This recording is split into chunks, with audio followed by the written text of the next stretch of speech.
சமீபத்தில் நீங்க பார்த்திருப்பீங்க, யானை மனிதர்கள் இடையில அங்க இருக்கின்ற பிரச்சனை. யானை மிதிச்சு எத்தனையோ பேர் செத்துட்டாங்கன்னு சொல்லிட்டு ஏன் சாகுறாங்க? இவங்க யானை இருக்கிற இடத்துக்கு இவங்க போறாங்க. யானை வீட்டுக்கு, யானை இருக்கிற இடத்துக்கு நமக்கு என்ன வேலை இருக்குங்க? மனித விலங்குகளுக்குள்ள பிரச்சனைகள் இருக்கிறது. திடீர்னு சிறுத்தை வந்து அடிச்சிட்டு போயிடுச்சு, கரடி வந்து அடிச்சிட்டு போயிடுச்சுன்னா நீ எதுக்கு அங்க போற? அது வீடு அங்கதான் இருக்குது, காட்டுல அது வீடு இருக்குது. அது வீட்டுக்கு நீ ஏன் போற?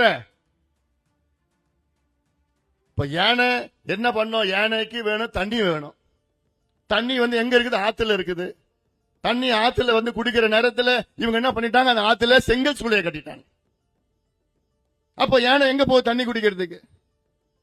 அப்ப செங்கல் சூளை 200 செங்கல் சூளை அங்க ஆத்துல கரை ஓரத்துல அங்க செங்கல் சூளையை ஏத்திட்டாங்க. அப்புறம் அங்க யானை வந்து தண்ணி குடிக்கிறப்போ பிரச்சனை தான் வரும்.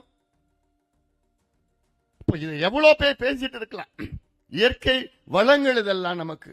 இதை நம்ம பாதுகாத்து அத்திக்கடவு அவிநாசி திட்டம் இது வந்து தோல்வி அடைந்த திட்டமாக நான் கருதுகின்றேன். திடீர்னு கேட்பாங்க, என்னடா அவன் சொல்றான்? கடந்த ஆட்சியில வந்தது, இப்ப ஆட்சியில ரிப்பன் கட் பண்ணாரு. ஆமா, நான் என்ன என் மனசுல தோணுதோ அதான் நான் பேசுவேன். நான் போய் பார்த்துட்டு தான் பேசுறேன், சும்மா நான் பேச மாட்டேன். அரசியலுக்காக நான் சும்மா பேசுவேன் கிடையாது. அத்திக்கடவு அவிநாசி திட்டம் நான் அன்னைக்கே சொன்னேன். என்னைக்கு அதிமுக 2019 அறிவிச்சதோ அன்னைக்கே நான் சொன்னேன் இது வெற்றி பெறாதுன்னு நான் சொன்னேன்.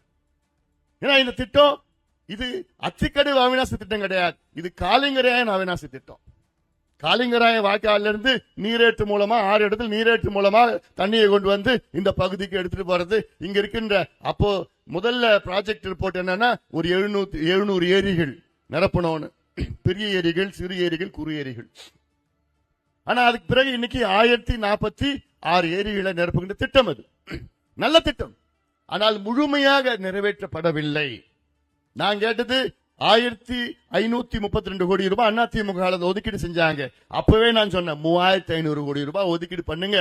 பில்லூர்ல இருந்து அங்க அணையில இருந்து தண்ணி அங்க பவானி ஆத்துக்கு அந்த உபரி நீரை டேமுக்கு போவதுக்கு முன்னாடி அங்க இருந்து தண்ணி எடுத்து வந்து அந்த பகுதியில் போன கிரேடியன்ட் மூலமா வரும்.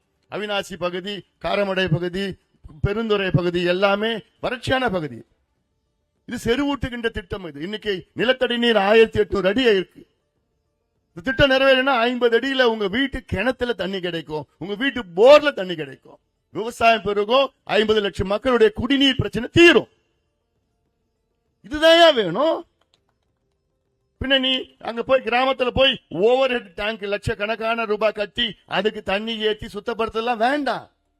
நீ உங்க ஊர்ல உள்ள கிணத்துல, உங்க ஊர்ல உள்ள ஏரியை நீ அங்க தண்ணி கொண்டு வந்தீங்கன்னா ஏரி தண்ணி மூலமா அங்க இருக்க உங்க வீட்டுல கிணத்துல விவசாய பம்புல நிலத்தடி நீர் ஏறும்.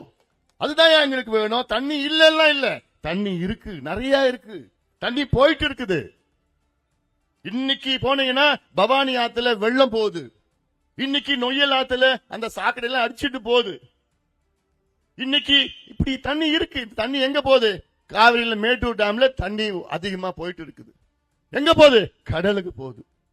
நீர் மேலாண்மைனா என்னையா? Water management. What is water management? நீர் மேலாண்மைனா என்ன?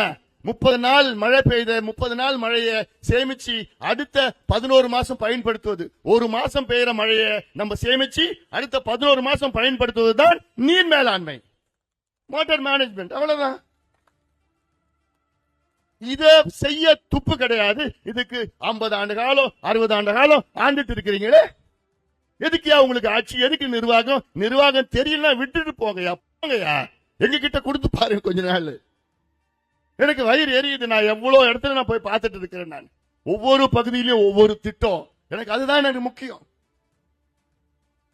இந்த அத்திக்கடவு அவிநாசி திட்டத்தை அதை நீங்க என்ன பேர் வேணா வச்சுக்கீங்க, பார்ட் 2 விரிவாக்கம் ஏதாவது வச்சுக்கீங்க.